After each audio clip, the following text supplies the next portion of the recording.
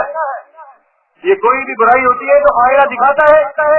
کبھی ہم لوگ آئینے کو کبھی کسی نے توڑا ہو, کبھی اسے مارا ہو, ہم اپنے چہرے کے بھاگ سنبھالتے ہیں, ہوتا ہے ایسے, لیکن ہم آئینے کو کچھ نہیں کہتے.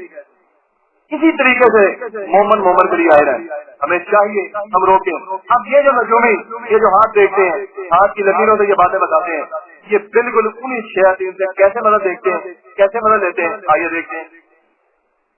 حضرت عمر رضی اللہ عنہ ایک مرتبہ نبی مکرم صلی اللہ علیہ وسلم کے ساتھ ایک کار کے پاس جاتے ہیں. دو واقعات اس طرح کے ابھی جو میرے علم میں ہے وہ ملتے ہیں. ایک مرتبہ تو یہ ہوتا ہے کہ ایک کار سویا ہوا ہوتا ہے. نبی کریم صلی اللہ علیہ وسلم عمر کو ساتھ لے کے جاتے ہیں رضی اللہ عنہ اور کہتے ہیں آؤ ذرا دیکھتے ہیں. اس کا یہ معاملہ تھا کہ وہ اپنے آپ کو نبی بھی, نعوذ باللہ اپنے آپ کو نبی بھی کہتا تھا کہ میں ہوں. اس طرح کے کئی معاملات ہوئے نبی کریم صلی اللہ علیہ وسلم کی زندگی کے اندر بھی. اب اس کی ماں نے دیکھ لیا, اس نے اس کی چادر کو کھینچا یا کنکر سے اس کو اٹھا لیا. نبی کریم صلی اللہ علیہ وسلم نے اس سے ملے, معاوضہ کیے, اسے کہا اچھا بولو تو میں نے کیا سوچا. یعنی نبی کریم صلی اللہ علیہ وسلم کے علم تھا کہ یہ بندہ یہ لوگوں کو اکساتا ہے. کیا اکساتا ہے کہ دیکھو میں غیر کی باتیں بتاتا ہوں, میں دلوں کا بھیج جانتا ہوں. نعوذ باللہ من ذالک, جس کو کوئی نبی بھی نہیں جانتا اس چیز کی وہ باتیں کرتا تھا. نبی کریم صلی اللہ علیہ وسلم سوال کیا, وہ بندہ آگے سے کہتا ہے کہ آپ نے یہ سوچا. نبی کریم صلی اللہ علیہ وسلم فرماتے ہیں غالباً وہ جو لفظ تھا وہ بندار تھا. فرمایا آدھا لفظ کو صحیح بیان کر دیا. اللہ کے نبی نے اس کی آخرت کے لیے بدبختی کی دعا کی, بددعا کرتے ہوئے آگے ایک اور موقع کے اوپر گئے. حضرت عمر رضی اللہ عنہ نے 11 کنکریاں گری, اپنی مٹھی میں پکڑ لی. ان 11 کنکریوں کو عمر رضی اللہ عنہ, اللہ اکبر, میں کہتا ہوں اتنے عقل والے دانش والے صحابی اللہ کے نبی, اس کے علاوہ اللہ کے نبی کے کوئی ایسے صحابی نہیں آتے کہ جن کے متعلق آپ نے فرمایا کہ اگر میرے پاس کوئی نبی ہوتا تو عمر ہوتا رضی اللہ عنہ. اب یہاں پہ عمر رضی اللہ عنہ کی عقل دیکھیں, شعور دیکھیں, کیا کیا انہوں نے. 11 کنکریاں گری, مٹھی بند کی, کہاں بھائی بتاؤ میرے ہاتھ میں کیا, کہتا کنکری ہیں. اچھا بتاؤ تو کتنی, کہتا 11 ہے. اچھا یہ معاملہ ہے. اس کے سامنے کنکریاں پھیر دیں, دوبارہ پکڑ دیں. ہاں بھیا بتاؤ کتنی کنکری ہیں, کہتا معلوم نہیں. اب پتا کیا چلا یار کہ شیطان جو ہوتا ہے الذی یوسوس فی صدور الناس, وہ جو تمہارے دلوں کے اندر وسوسے ڈالتا ہے. نبی کریم صلی اللہ علیہ وسلم فرماتے ہیں کہ تمہارے جسم کے اندر وہ ایسے گردش کرتا ہے جیسے گویا خون ہوتا ہے. جیسے تمہارا نفس ہے, تمہارا دل ہے, وہ ایک ہائیڈرولک مشین ہے, وہ پمپ کر رہا ہے تمہارے اندر خون, تو اس کے اندر سے وہ شیطان جو ہے اسی طریقے سے گردش کرتا ہے. اب ہوتا کیا ہے معاملہ, احادیث کی وضاحت کو دیکھیں تو یہ بات مقبول ملتی ہے کہ میرا اور آپ کا جو شیطان آپ کے ساتھ مسلط کیا گیا, ابلیس نے جن کی ڈیوٹیاں لگائی ہوئی, اس کا مین فوکس کیا ہے, کیوں بھائی کیا چاہتا ہے, ہمیں دوزخ میں لے کے جائے. اب ان تمام کے جو نیٹ ورک ہے آپس میں وہ بڑے سخت ہیں. جب کوئی شخص ان کو راضی کر لیتا ہے تو وہ ان کی مدد کرتے ہیں. مثال کے طور پر کوئی شخص مرتد ہو جاتا ہے, بازار تو ہمیں وہ نظر آتا ہے کہ بڑی نماز پڑھ رہا ہے, بڑا قرآن پڑھ رہا ہے, لیکن وہ کیا کرتا ہے, قرآن کو گندے خون سے لکھتا ہے. اس کی وضاحت ہے خون ملتی ہے, گندے خون سے لکھتا ہے, اسے گلابوں سے لکھتا ہے, کئی دن تک اپنے ہاتھ نہیں دھوتا, غسل نہیں کرتا, بہانا کرتا ہے, پانی استعمال نہیں کرتا, گندگی کی انتہا کرتا ہے. جب شیطان کو یہ بات حق ہو جاتی ہے اس کے ذہن کے اندر, وہ دیکھ لیتا ہے کہ اب آخرت میں کوئی حصہ نہیں رہا, تو پھر وہ اس کے ذریعے سے دوسرے لوگوں کے ایمانوں کو خریدتا ہے. اب کیا ہوتا ہے, اب ہوتا یہ ہے کہ فار ایگزامپل اللہ نہ کرے تو کبھی مجھ سے یہ عمل کرتا تو میں اگر کاہل ہوں, آپ لوگ میرے پاس آتے ہیں, ہوگا کیا کہ میرے ساتھ میرا جو شیطان ہوگا اس کی باتیں عام ہوں گی. جیسے حضرت عمر رضی اللہ عنہ کے سامنے اس کاہن کا شیطان نے اس کو بتلایا. اب وہ باتیں وہ مجھے بتلائے گا, یہ اتنے بہنا بھائی ہیں، اس کی زندگی کے اندر فلاں وقت اس کو بڑی خاص چوٹ لگی تھی، اس کے گھر میں یہ مسئلہ ہوا ہے، فلاں کو یہ بیماری ہے، کاروبار کی وجہ سے پریشان ہے، یہ معاملہ ہے وہ معاملہ ہے، اور سارے سنائے گا۔ جب وہ ہمارے سامنے بیان کرتا ہے، میں آپ کے سامنے چیزیں بیان کروں گا، آپ کہیں گے ماشاء اللہ کتنا بڑا ولی، کتنی اچھی باتیں ہیں، بڑا پہنچا ہوا بزرگ ہے، کیا بات ہے، اس میں تو ہر بات بتا دی، اللہ کی اتنی مدد، نعوذ باللہ من ذالک، پر یہ اللہ کی مدد نہیں، یہ اللہ تعالیٰ کی وہ ڈیر ہے جو سورہ بقرہ میں فرماتا ہے وفی تبیان الیامہم، اللہ تعالیٰ کہتا ہے میں نے تمہیں ڈیل دی ہوئی۔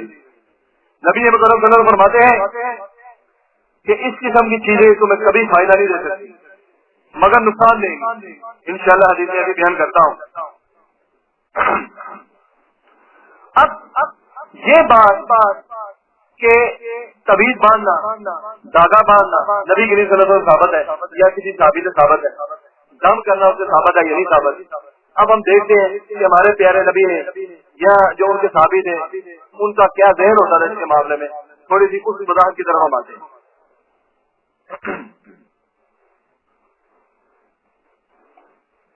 ترمذی شریف کو اگر ہم کھولیں، میرے پاس جلد اول ہے،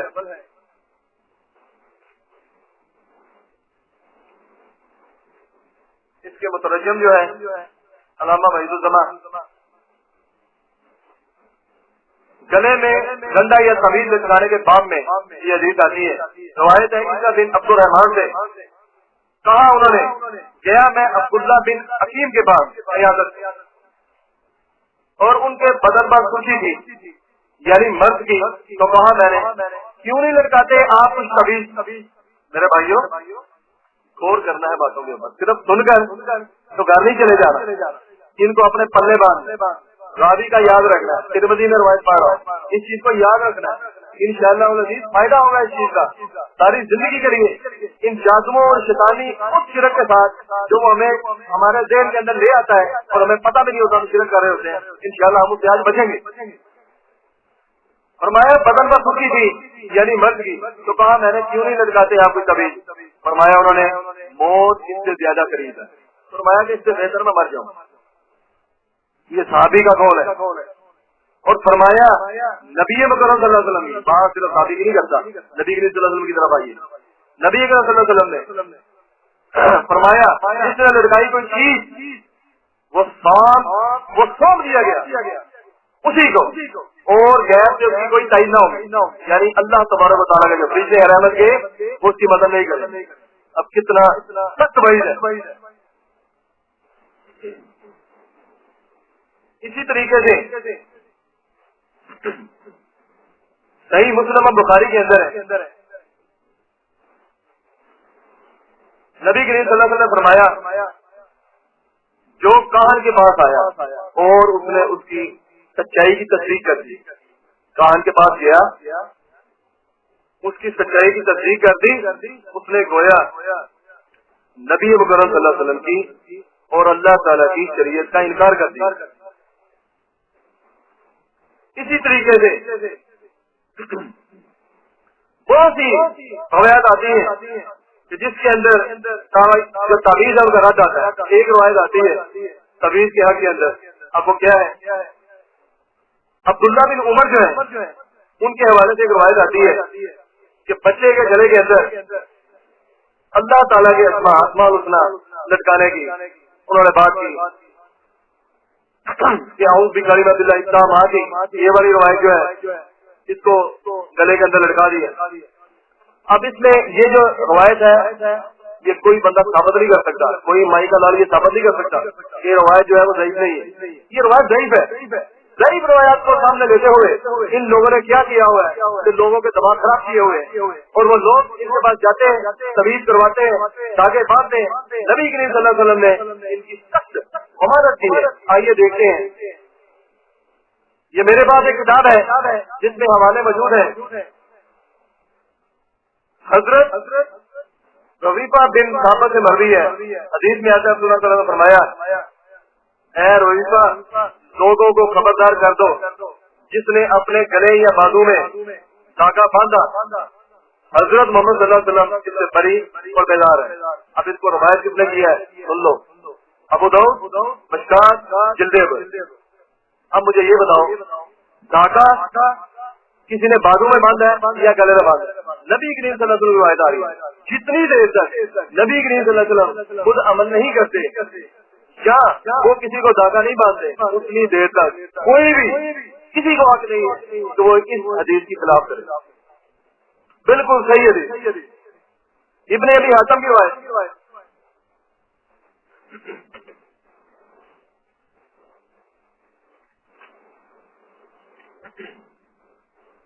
ابن ابی حاتم کی ایک روایت ہے کہ حضرت حذیفہ رضی اللہ تعالیٰ عنہ نے ایک شخص کی گردن میں دم کیا ہوا دھاگا دیکھا.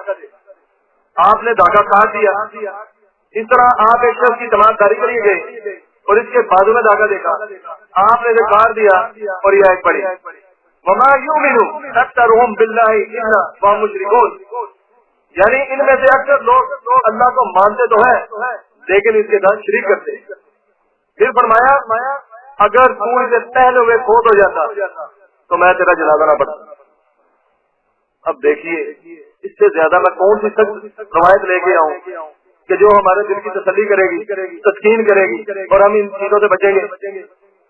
انشاءاللہ حل بھی بتاؤں گا. یہ نہیں کہ بس میں ان کے خلاف باتیں کر کے تو بیٹھ جاؤں گا.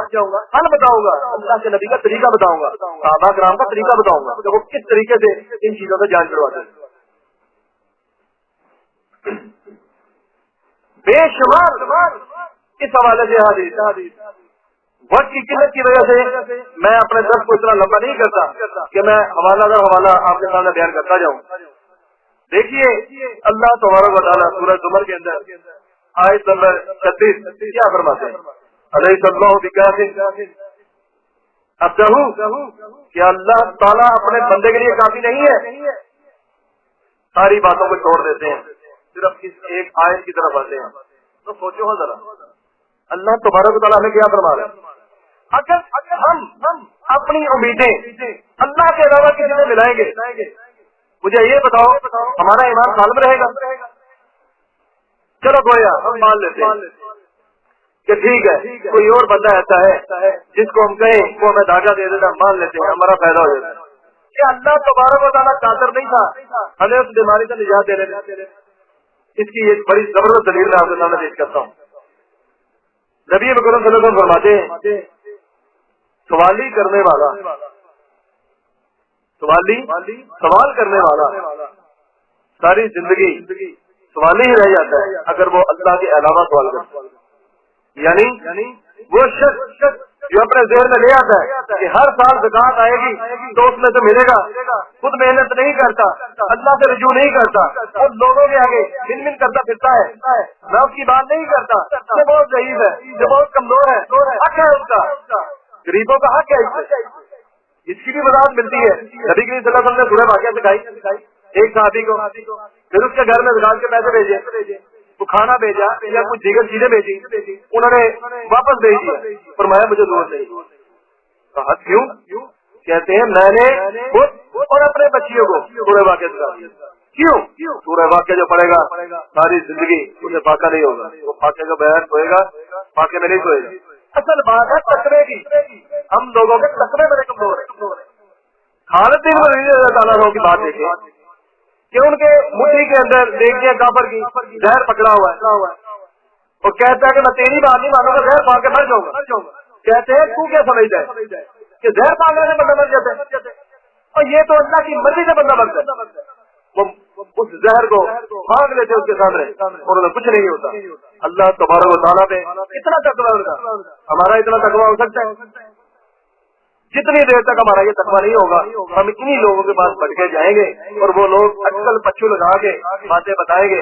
اگر ہمارا ایمان یہی رہا کہ یہ بندہ غیر کی باتیں بتا رہا ہے اور یہ اللہ کا دیندار بندہ ہے اور یہ ہمیں تعویذ کر کر کے دے رہا ہے اللہ کا دیندار بندہ ہے تو بے شک یہ ہو ہی نہیں سکتا کہ ہم کبھی بھی جنت میں داخل ہو. اللہ تبارک و تعالیٰ ہم سے کلام کرنا بھی جو ہے نا وہ روا نہیں کرے. اب اسی حوالے سے ہم دیکھتے ہیں امام نسائی جو ہے انہوں نے بڑا سخت بات باندھا. امام نسائی شریف یا ستہ کے اندر شامل ہے. جو شخص اب یہ ابو ہریرہ رضی اللہ عنہ سے مروی ہے, جو شخص گرا دیتے ہوئے پھونک مارے اس نے جادو کیا.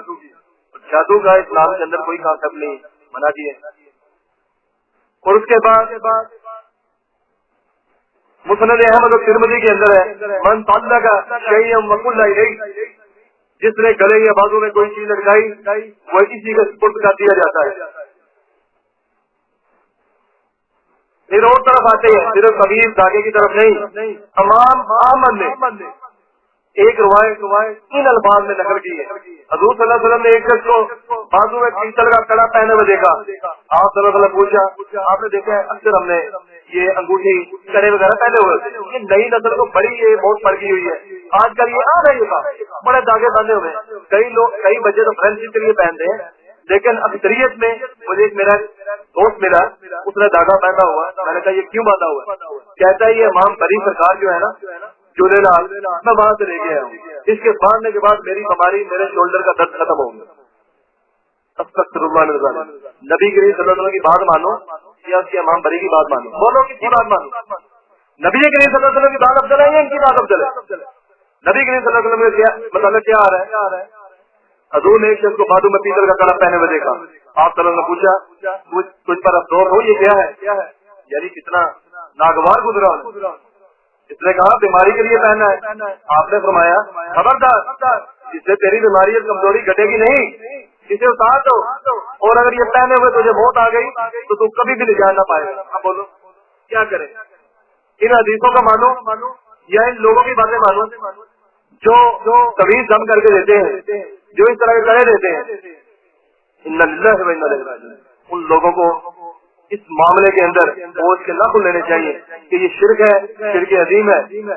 اب آتے ہیں طرف کہ اچھا اگر یہ سارے معاملے ہوں تو کیا ہمارے اوپر وہی نازل ہوگی کہ ہمارے اوپر جادو ہے؟ نبی مکرم صلی اللہ علیہ وسلم کے اوپر وہی آ گئی, انہوں نے دعا کی. ہم کس طریقے سے اس چیز سے بچیں گے؟ اللہ اکبر کبیرہ. نبی مکرم صلی اللہ علیہ وسلم کے چند ایک صحابہ کرام ایسے تھے, ابو ایوب انصاری, حضرت ابو ہریرہ رضی اللہ عنہ, اور اس طرح ایک دو اور صحابی ایسے تھے جن کا مطلب آتا ہے مال غنیمت کی مال میں یا کھجوروں کا ایک بڑا زبردست واقعہ.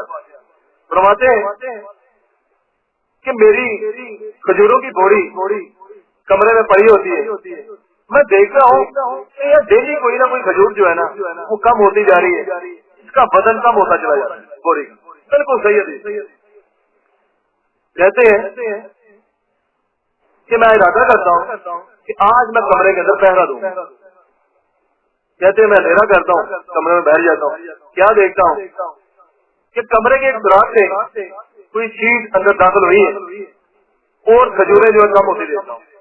میں آگے بڑھتا ہوں تو کیا دیکھتا ہوں ایک نوجوان شخص, ایک نوجوان ہے. میں اسے کہتا ہوں تو کون ہے؟ تو انسان ہے کہ جن؟ وہ کہتا ہے میں جنوں میں سے. اچھا اپنا ہاتھ تو آگے کر. اس کا ہاتھ کہتے ہیں میں تھامتا ہوں, اسے سلام کرتا ہوں, وہ بھی سلام کا جواب دیتا ہے. کہتے ہیں میں اس کا ہاتھ دیکھتا ہوں, اس کے ہاتھ کے اوپر کتے کی ماری بال ہوتے ہیں اور کتے کی طرح اس کا ہاتھ ہوتا ہے. میں کہتا ہوں تعجب کے ساتھ کیا جنات جو ہوتے ہیں ان کی شکل یہی ہوتی ہے؟ وہ آگے سے کہتا ہے نہیں, مختلف شکلیں ہوتی ہیں, لیکن میں جنوں میں سے سب سے قوی اور سب سے مضبوط ہوں. بہرحال وہ اسے کہتے ہیں کہ یہ کیا معاملہ ہے, تو کیوں چرا رہا ہے میری کھجوریں؟ کہتے ہیں مجھے پتا چلا تھا تو صدقہ بہت کرتا ہے, یعنی اسے بات لگائی تو صدقہ بہت کرتا ہے. تو میں نے کہا کیا میرا اس میں حق نہیں؟ میرا بھی اس میں حق ہے, میں اپنا حق لینے آ گیا. کہتے ہیں اس نے معافی مانگی, چلا گیا کہ میں آئندہ نہیں آؤں گا. دوسرے دن پھر وہ آیا, نبی کریم صلی اللہ علیہ وسلم نے بات کی. نبی کریم صلی اللہ علیہ وسلم نے فرمایا کہ وہ شیطان ہے, وہ دوبارہ آئے گا. جب دوبارہ آیا اگلی رات پھر اسی طریقے سے انہوں نے پہرا دیا, اس کو پکڑ دیا اور اسے کہا کہ تجھ سے کیوں کر میری جان چھوٹے گی؟ وہ کہتا ہے کہ سورہ بقرہ کے اندر ایک آیت ہے تو اسے پڑھ لیا کر. ہم جن کبھی تیرے پاس نہیں آئیں گے، اور جو شخص یہ آئے گھر میں پڑھ لیتا ہے شیاطین گدے کی طرح وہاں نکال کر اللہ تبارک و تعالیٰ کو یاد رہے کہ گدے کی بات ناپسند، جانوروں میں کون سی بات ناپسند ہے؟ گدے کی، اور سب سے زیادہ پسند بات کون سی ہے؟ مرغ کی۔ فرمایا یہ تشبیہ ہے جیسے گویا مرغ اذان دے رہے، اور اس وقت آپ کو پڑھنا چاہیے اللہم انی اسالک بالفضل، کہ اللہ ہم تجھ سے تیرے فضل کا سوال کرتے ہیں۔ اب یہاں پہ یہ معاملہ ہوتا ہے کہ فرماتے ہیں وہ جن کہہ گئے، بات کو غور سے سننا ہے، یہاں سے ایک بڑی اہم بات اخذ ہونے والی۔ نبی کریم صلی اللہ علیہ وسلم کے سامنے جاتے ہیں، کہتے ہیں کہ وہ شخص مجھے یہ کہہ گیا، وہ جن، کہ اگر تو یہ آیت الکرسی پڑھے گا تو یہ شیاطین جن لوگ تیرے گھر میں نہیں آئیں گے بلکہ تیرے گھر سے دور گزریں گے اور گدھے کی طرح آوازیں نکالتے ہوئے بھاگ جائیں گے بھٹکتے ہوئے۔ نبی کریم صلی اللہ علیہ وسلم فرمایا خبیث بات سچی کر گئی۔ اب اس بات کے بعد اگر پھر بھی ہمارے ایمان متزلزل ہو، پھر بھی ہم پہ جادو ہو جائے، یہ پریشانیاں ہوں، یہ شیاطین آگے تنگ کریں، تو اس کا کیا حل؟ یہ دلیلیں کئی موجود ہیں۔ نبی کریم صلی اللہ علیہ وسلم کے حوالے ہوتے ہوئے بھی اسی طریقے سے ایک شخص آیا، حضرت عمر رضی اللہ عنہ کے ہوتے ہوئے ایک شخص آیا، اس نے حضرت عمر رضی اللہ عنہ کچھ بھی کی، 2 مرتبہ ہارا اور اس نے بھی آیت الکرسی سکھلا دی۔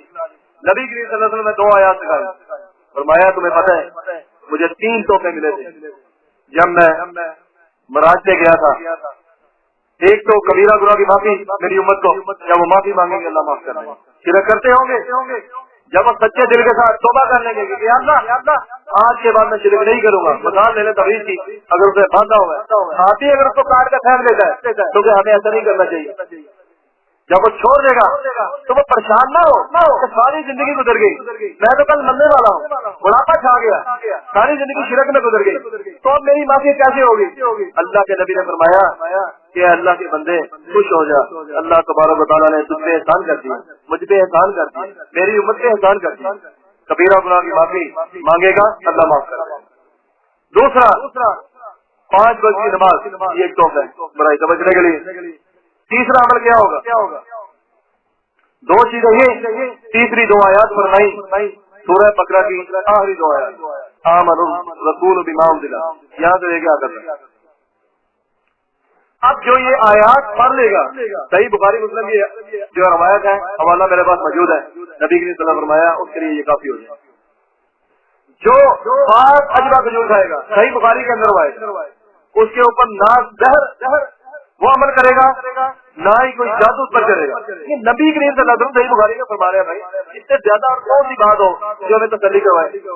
فرمایا اجوا کھجور کھاؤ، جو دن میں صبح کے وقت 7 کھجوریں کھا لے گا اس کو سارا دن کوئی جادو اثر نہیں کرے گا۔ آیت الکرسی بتا دی، 2 آیات بتا دی۔ اچھا اب ہم پڑھتے ہیں تو مولوی صاحب ہمیں فائدہ کوئی نہیں ہوتا، ہم تو پڑھتے ہیں اثر کوئی نہیں ہوتا۔ بھائی میری بات سنو، جس بات کے اوپر اللہ کی رحمت کے فرشتے نازل نہیں ہوتے جس گھر کے اندر، وہاں پہ تمہاری مدد کیسے ہوگی؟ دیکھو نا، نبی کے صلی اللہ علیہ وسلم فرما رہے ہیں ابن کثیر کے اندر آیت الکرسی کی تفسیر پڑھو، اللہ اکبر کبیرہ، ہم پڑھتے نہیں ہے نا۔